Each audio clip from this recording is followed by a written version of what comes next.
Salam karena patuh dan taat kepada Allah.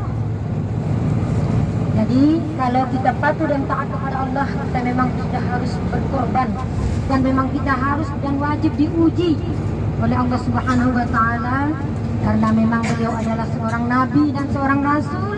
Jadi cobaannya cukup berat, yaitu menyembelih anak sendiri yang sudah lama dinanti-nantikan.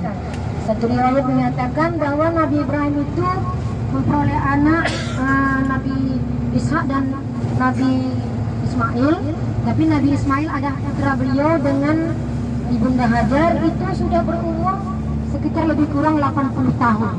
Jadi begitu anak disayangi dan dicintai serta diharap-harapkan kehadirannya, ternyata oleh Allah Subhanahu wa taala diperintahkan untuk menyembelihnya. Masya Allah, tabarakallah.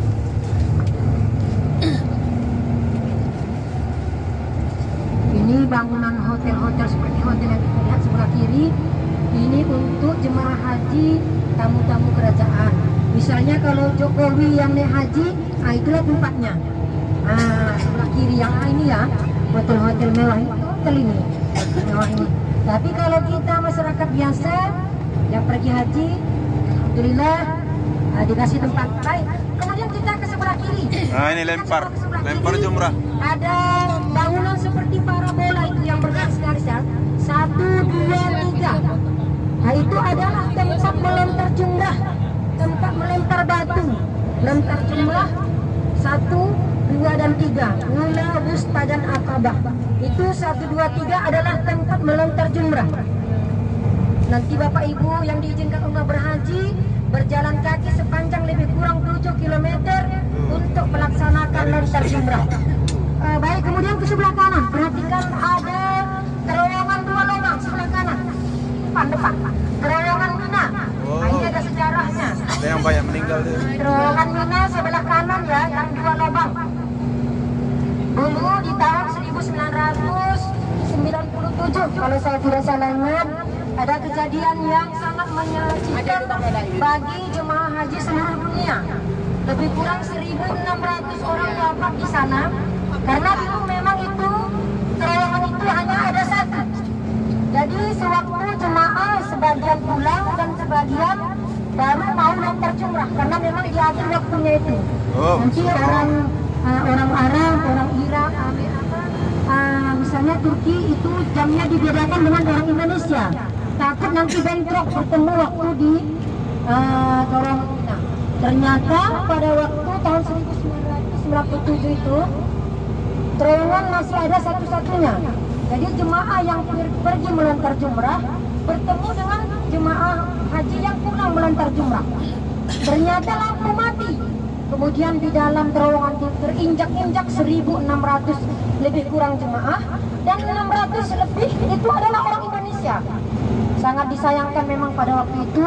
Kemudian pemerintah Arab Saudi langsung mengambil kebijakan untuk membuat 2 terowongan berbeda jalur pulang dan jalur masuk untuk lempar jumrah. Itu dia ya. Itu sangat sedih kita waktu itu karena salah seorang guru ulama kami dari Aceh Singkil itu ikut terlibat pada waktu itu, tetapi qadarullah alhamdulillah beliau selamat.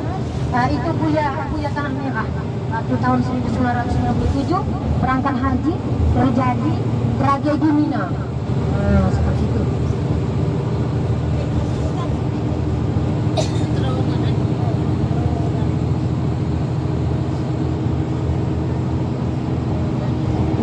Terowongan Mina, terowongan.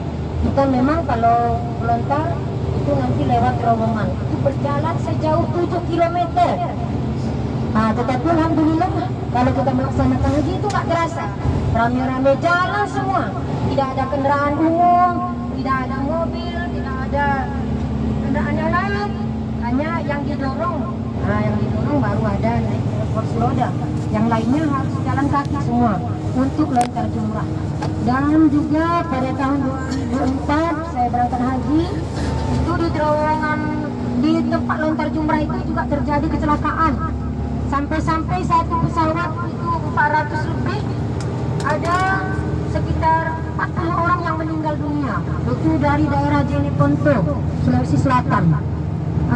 mereka meninggal dunia dikarenakan melontar jumrah naik ke lantai 2, sedangkan kita biasanya dianjurkan oleh Ustaz pembimbing kita itu kalau usah naik ke lantai 2, di lantai 1 aja. Jadi naik ke lantai 2, mereka kemudian mengikatkan telepon masing-masing. Yang perempuan ini yang banyak meninggal, hampir 40 orang. Ikatkan telepon sama-sama, jadi jatuh satu, jatuh semua. Seperti itu waktu itu kejadiannya di tahun 2004. Jadi satu pesawat itu sudah berkurang 40 orang yang tidak pulang ke tanah air.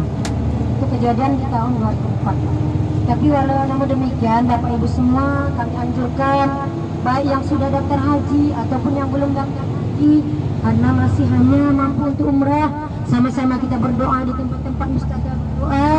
Mari sama-sama mendoakan, ya Allah, panggil kami kembali ya Allah untuk berhaji. Mungkin di tahun-tahun yang akan datang, qadarullah nanti insya Allah dimudahkan Allah untuk berangkat haji. Amin ya rabbal alamin. Barangkali itu saja penjelasan kami terlebih dahulu, karena beberapa saat lagi, mungkin setengah jam lagi ya, kita akan sampai ke Masjid Ji'rana. Masjid Ji'rana kita akan mengambil miqat yang kedua untuk pelaksana umrah kita yang kedua. Nanti Bapak Ibu semua yang sudah niat untuk umrah yang kedua, silahkan ikut mengambil miqat. Tapi kalau enggak ikut umrah, boleh nanti di mobil aja duduk, nggak usah salat sunat. Mungkin kita masih ada lebih kurang dua kali lagi, pas selain ini ya 2 kali umrah lagi. Insya Allah sesuai dengan arahan dari Tengku Yusuf tadi, kita besok ke Taif. Ke Taif kalau bisa ikut semua. Di sana ada sejarah Nabi, bagaimana Nabi mengembangkan agama Islam. Dan Taif adalah satu-satunya negeri di Arab Saudi ini yang subur makmur.